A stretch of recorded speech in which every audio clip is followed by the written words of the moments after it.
Portugal welcomes over 22 million travelers each year with some of the most affordable attractions that make it a premier travel destination. These budget-friendly locations offer an accessible way to explore Portugal while making the most of your travel budget. From the natural wonders of Serra da Estrela to the timeless charm of Évora, here are the 10 insanely cheap destinations for budget travel in Portugal. Make sure to subscribe to Discover Destination for more travel videos like this. 10. Beja. Beja, located in Portugal's Alentejo region, is a city where centuries of history remain visible in its streets and monuments. The castle of Beja stands as the city's most recognizable landmark, with its tall stone rising higher than any other in Portugal. Inside the walls, you can walk through the grounds and visit the Jorge Vieira Museum, which adds a modern, artistic touch to the historic setting. Just a short walk away, the Beja Regional Museum is housed in the former convent of Nossa Senhora de Conceição, a 15th century building known for its Manueline cloister lined with patterned azulejo tiles. The museum's collection includes religious art, ceramics, and artifacts that trace the city's cultural past. In the city center, Praça da República serves as a lively gathering place framed by historic arches and buildings. The Misericordia Church adds to the square's character, while the surrounding streets carry the rhythm of daily life. Not far from the square, the Núcleo Museológico da Rua do Sembrano provides a glimpse into Beja's archaeological roots. Built over a site uncovered in the 1980s, it preserves traces of an Iron Age settlement beneath its modern structure. Across Beja, historic fountains add smaller but meaningful details to the city's character. The Fonte da Misericordia is marked by colorful azulejo tiles, while the Fonte dos Cavaleiros stands out with its arched design. By the way, my Travel on a Dime ebook shows you how to travel more for less. I'll share more about it later. 9. Guarda. Guarda in central Portugal rises over 3,400 feet above sea level, making it the country's highest city. Its streets and architecture reflect both its defensive role and cultural importance. At the center stands the Sé de Guarda, a cathedral begun in the 14th century and completed more than 150 years later. Inside, twisted stone columns support arched ceilings, and an intricate altarpiece carved from ansa stone dominates the interior. A short walk away is the Torre de Menagem, the last remaining tower of Guarda Castle. This 13th century keep once formed part of the city's medieval defenses, and climbing to the top offers sweeping views over the city. From here, the narrow streets lead into the historic center, where granite buildings line cobblestone paths. Here, the Jewish quarter holds reminders of the Inquisition, with crosses carved into door frames of homes once forced into conversion. Meanwhile, the Porta del Rei, an old city gate, stands as another marker of the fortified past. Praça Luís de Camões is the main square and gathering place of the city. Framed by historic buildings, it features a statue of King Sancho I, who founded Guarda. Just steps away, the Guarda Museum occupies a former episcopal palace, with its collection spanning archaeology, art, and traditional garments. Not far from the center, the Igreja de Misericordia adds a Baroque presence to the skyline. Its elegant facade and richly decorated altar showcase the craftsmanship of the period. For a quieter setting, the Parque Urbano do Rio Diz offers walking paths and green spaces along the river. If you want to explore more, the Estação Arqueológica do Prazo reveals traces of a prehistoric settlement with artifacts and remains showing life in the region long before the city was built. 8. Castelo Branco. Castelo Branco, located in central Portugal, combines its medieval roots with a more modern character. As the capital of the district, the city's cobblestone streets and preserved architecture make the old town an inviting place to explore. One of the most recognizable highlights is the Jardim do Paço Episcopal, an 18th century Baroque garden laid out with fountains and statues. Among its features, the Staircase of Kings stands out with rows of apostles and Portuguese monarchs, while Spanish kings are carved smaller as a symbolic reminder of Portugal's independence. From the garden, it's a short walk up to the Castelo de Castelo Branco.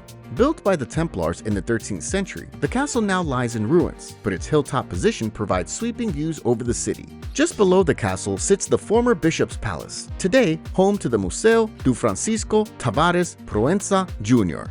This museum is best known for its embroidered colchas, a reflection of Castelo Branco's textile traditions.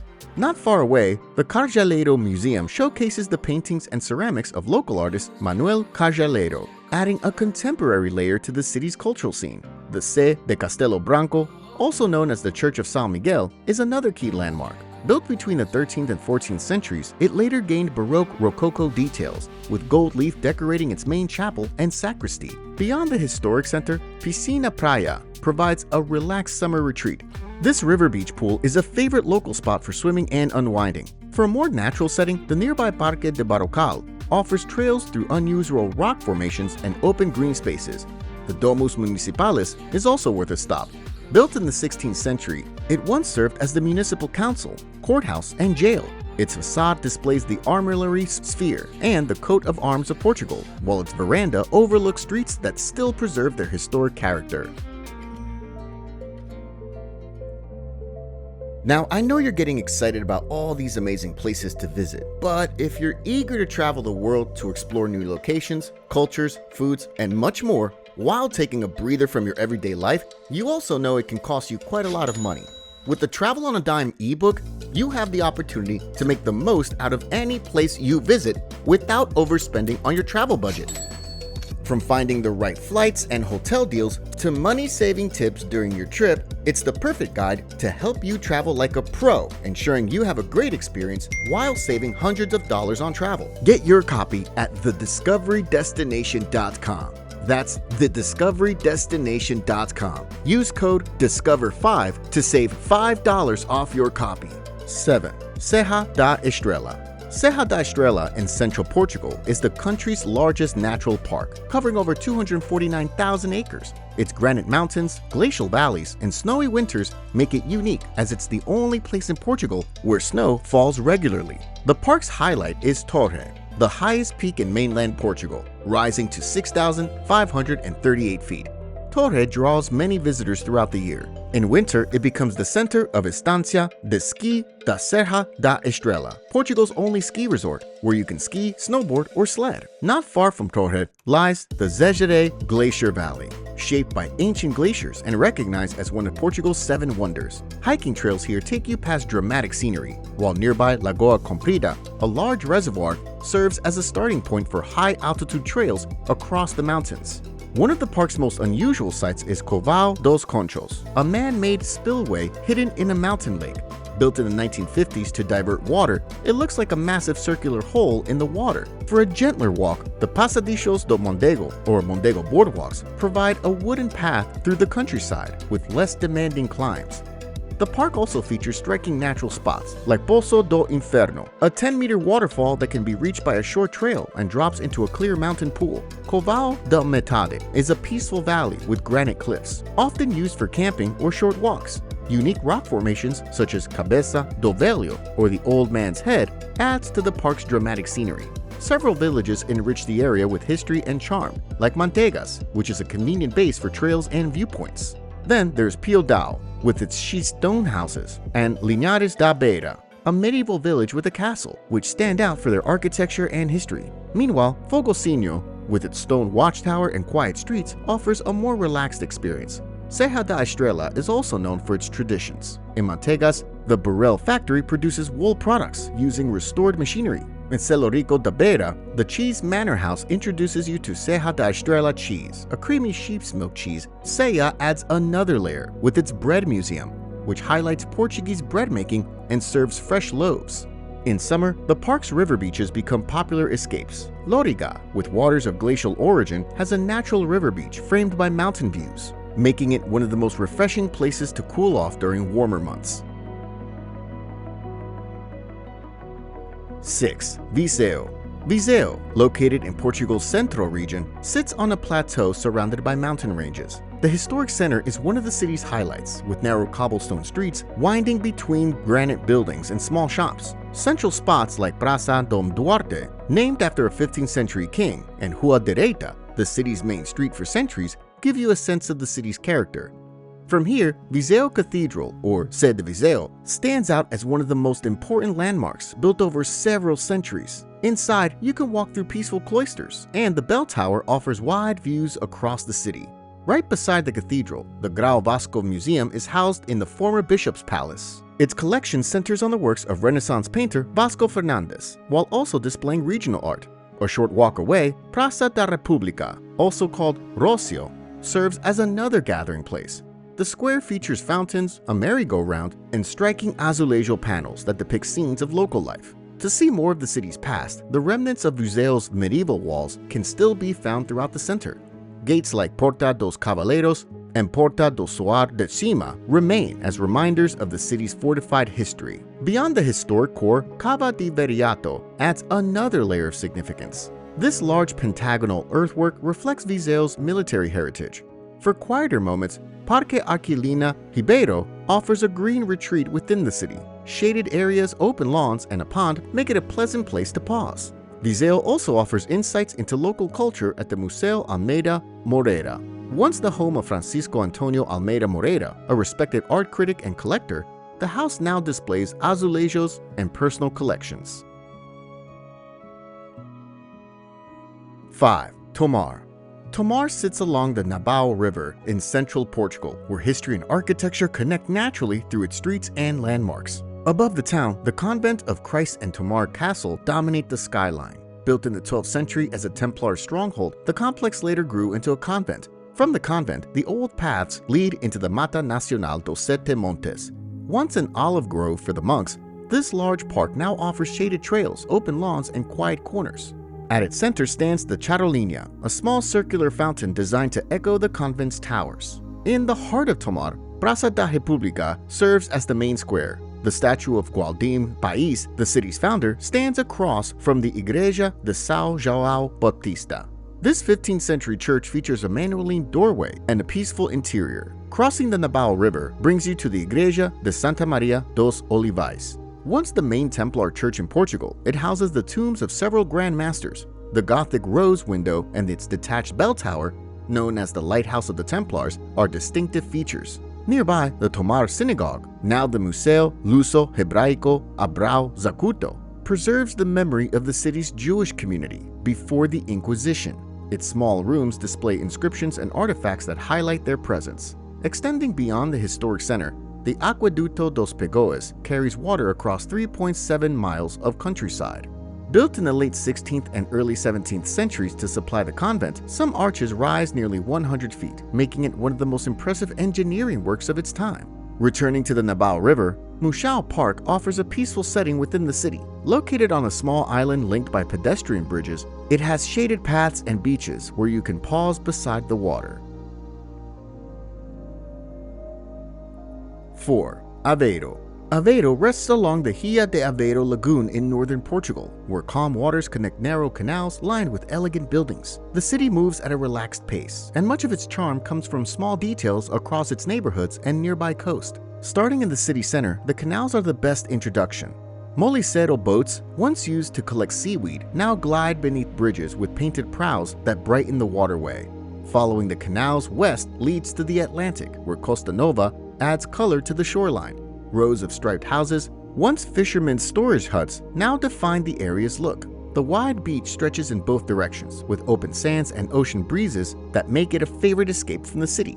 Nearby, the Art Nouveau Trail highlights another layer of the city's identity. Curved facades, decorative tiles, and ornate details line the route, with the Museu de Arte Nova offering insight into how this style shaped Aveiro's streets. For a quieter experience, the Museu de Santa Joana provides a reflective pause. Inside a former convent, it holds religious art and the marble tomb of Princess San Joana, the collection's central piece. Beyond the city center, the Salinas de Aveiro salt flats show centuries-old traditions. Shallow pools shimmer in the sun as salt forms on the surface, and the wetlands around them often draw wading birds. Other corners of Aveiro hold smaller but memorable details, like the old train station, which is no longer in full use, but still displays blue and white tiles that tell stories of boats and salt workers. Inland, Parque Infante de Pedro offers another retreat. Its tree-lined paths circle a pond with arched bridges, tiled benches, and shaded spots to rest. A historic tea house and bandstand add character to the park's calm setting. Also, the Ponte Laços de Amizade footbridge reflects Aveiro's sense of community. Its railings are tied with colorful ribbons, left by people marking friendships and connections. 3. Évora. Évora, in Portugal's Alentejo region, is a city where centuries of history are visible in daily life. The medieval walls surrounding the historic center mark the start of an area filled with open squares and landmarks that have stood for generations. The best place to begin is Giraldo Square, with its arcaded buildings and Baroque fountain that make it the center of activity. From here, a short walk leads to the Roman temple, often called the Temple of Diana. Its tall Corinthian columns, standing for nearly 2,000 years, make it one of the best preserved Roman monuments in the Iberian Peninsula. Heading uphill from the temple, Évora Cathedral comes into view. Built between the 12th and 13th centuries, its marble portal is impressive, but the rooftop terrace is the highlight, opening up wide views of the surrounding plains. Inside, sacred art and one of Europe's oldest Renaissance organs add to the cathedral's atmosphere. Close by, the Church of São Francisco holds the Chapel of Bones, one of Évora's most unusual sights. The walls and columns of this 16th century chapel are lined with the remains of over 5,000 monks. A carved inscription at the entrance reflects on the fragility of life, while the rest of the church displays Gothic and Manueline detail, balancing the chapel's somber tone. Beyond the historic streets, a short drive takes you to Almendres Cromlech. This prehistoric site consists of dozens of standing stones arranged in an oval, dating back to the Neolithic period.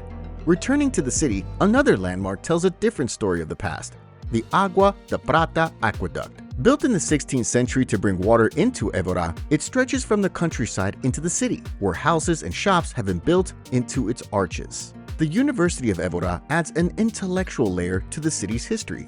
Founded in 1559, its courtyards, cloisters, and tiled rooms display Portugal's classic blue and white azulejos. The Great Hall, richly decorated, continues to serve students today. For a quieter escape, the Jardim Público provides shaded paths, green lawns, and the ruins of the royal palace of Dom Manuel.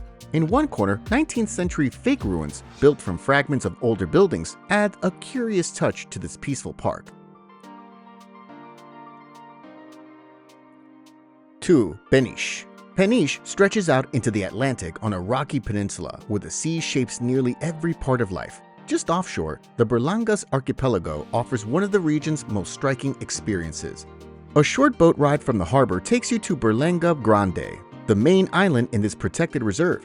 Trails cut across rugged terrain with sweeping ocean views, and a narrow stone bridge leads to the 17th century Forte de São João Baptista.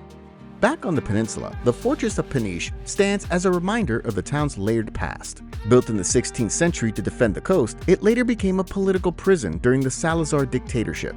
Today, its ramparts overlook the shoreline. From the fortress, it's a short distance to Cabo Carvoeiro, the westernmost point of the peninsula. Here, steep cliffs rise above the open ocean, with the Berlangas visible on the horizon. The Cabo Carvoeiro Lighthouse, in service since 1790, continues to guide ships navigating these waters. Moving south along the shore, Praia de Supertubos draws surfers from around the world with its fast, powerful waves. For a quieter experience, the Papoa Peninsula has walking paths that follow the edge of cliffs shaped over centuries by the waves. Within the town, traditions remain strong. The craft of bobbin lace making is still practiced at the Escola Municipal de Henda de Bilros, where local artisans continue the detailed work passed down through generations. 1. Bragança. Bragança lies in Portugal's far northeast, where the Sabor River and the surrounding mountains have helped preserve its quiet and traditional character. Your visit often begins at the hilltop Bragança Castle. Built in the 12th century, its walls and towers overlook the city and surrounding countryside. Inside, you can explore the keep and the military museum, which holds armor and weapons from different centuries. Within the citadel, the Domus Municipalis adds another layer of history. This rare Romanesque civic building stands out with its pentagon shape and carved stone medallions. Just nearby, the Igreja de Santa Maria reflects Renaissance and Baroque design through its detailed doorway and golden altar, dating back to the 16th century. Moving beyond the walls, the Iberian Mask and Costume Museum showcases colorful masks and garments tied to traditional festivals in both Portugal and Spain. Not far away, the Corredor Verde do Fervença provides a quieter setting along the Fervença River, where shaded paths and green spaces make for a calm walk near the center. In the countryside around Bragança, small villages hold on to older traditions, like Rio do Honor, which is known for its communal way of life that continues today. A short drive away, the ruins of Castro de Ayelas Monastery show Mudéjar-style brickwork with striking geometric designs, unusual in northern Portugal. If you're looking for any tips to enhance your own personal travel and help you manage your travel budget more effectively, click the link in the description. And remember to like and subscribe to help our channel grow.